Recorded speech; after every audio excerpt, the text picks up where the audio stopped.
సభ ఎన్నికల ప్రచారాన్ని తుగ్గూడ నుంచే కాంగ్రెస్ పార్టీ ప్రారంభించబోతున్నది. ఈ అసెంబ్లీ ఎన్నికల్లో విజయం సాధించడానికి ముందు అక్కడే భారీ బహిరంగ సభ, 6 గ్యారంటీల ప్రకటన కూడా జరిగింది.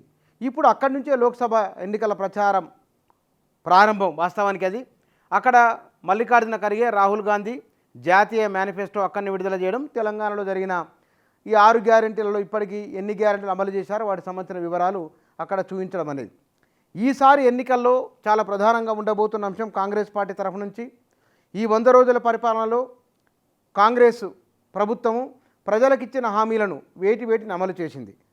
ఉచిత బస్సు ప్రయాణానికి సంబంధించింది, రాయితీ పైన సిలిండరు, 200 యూనిట్ల విద్యుత్తు, ఇవి చాలా ప్రధానమైన అంశాలుగా మహిళలకు స్వయం సహాయక సంఘాలకు వడ్డీ లేని రుణాలు ఇత్యాది విషయాలు బలంగా ఉండబోతున్నాయి. ఇందిరమ్మ ఇళ్ళ ఎట్లాగో వారు ప్రస్తావిస్తారు. అది కూడా మహిళల పేరుతోనే పట్టాలు ఇవ్వబోతున్నామని, ప్రస్తుతం స్థలం ఉన్న వారికి 5 లక్షల రూపాయలు ఇవ్వబోతున్నారు. ఆ పథకం కూడా ప్రారంభమైంది. ఈ విషయాలను బలంగా ప్రజల్లోకి తీసుకెళ్లే ప్రయత్నం చేస్తున్నారు. వాటికి తోడు 5 అంశాలను ప్రధానంగా కాంగ్రెస్ పార్టీ జాతీయ మేనిఫెస్టోగా దేశవ్యాప్తంగా ప్రజల్లోకి తీసుకెళ్లే ప్రయత్నం చేస్తున్నది. ఈ అంశాలన్నింటికి హైదరాబాద్ వేదిక కాబోతున్నది. అంటే బహుశా వాళ్ళకి సెంటిమెంట్ కావచ్చు.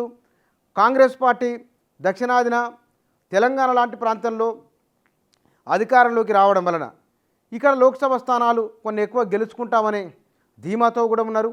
తమిళనాడులోను, కర్ణాటక, కేరళ, తెలంగాణ ఈ ప్రాంతాలలో మునుపటి కంటే కూడా ఎక్కువ లోక్సభ స్థానాలే వస్తాయనే ధీమా కూడా కాంగ్రెస్ నాయకుల్లో ఉన్నది. అందుకే ఇక్కడ ప్రధాన పోటీదారుగా బీఆర్ఎస్, బీజేపీ అని అనుకున్నప్పుడు భారతీయ జనతా పార్టీ కాంగ్రెస్కు ప్రధాన పోటీదారుగా భావిస్తున్నది కాంగ్రెస్ పార్టీ. ఈ మధ్య వస్తున్న సర్వేలలో కూడా ఈ 100 రోజుల పరిపాలనలో ఏ మాట కామాట ఫీల్ గుడ్ ఫ్యాక్టర్ ఇంకా కాంగ్రెస్ పార్టీకి అనుకూలంగానే ఉన్నది. కాంగ్రెస్ పార్టీ పట్ల, రేవంత్ రెడ్డి పరిపాలన పట్ల ప్రజల్లో వ్యతిరేకత రాలేదు ఇంకా. కాబట్టి వ్యతిరేకత రాలేదు అంటే అనుకూలంగా ఉన్నట్లే. ఆ అనుకూలతను ఈ మధ్యకాలంలో వస్తున్న సర్వేలు, ఆ సర్వే ఫలితాలన్నీ కూడా కాంగ్రెస్కి అనుకూలంగా ఉన్నాయి. 10 నుంచి 12 స్థానాల వరకు కాంగ్రెస్ లోక్సభ స్థానాలు గెలుస్తుందనే ఒక అభిప్రాయం కూడా వ్యక్తమవుతున్నది. మొన్న 100 రోజుల పరిపాలన పైన పలు సర్వే రిపోర్ట్లు కూడా వచ్చినాయి.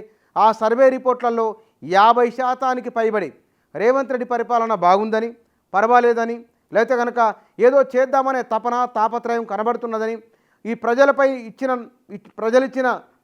ప్రజలకు తన పట్ల నమ్మకాన్ని నిలబెట్టుకునే ప్రయత్నం రేవంత్ రెడ్డి చేస్తున్నారనే బలమైన భావన ఆ సర్వేలో వ్యక్తమైంది.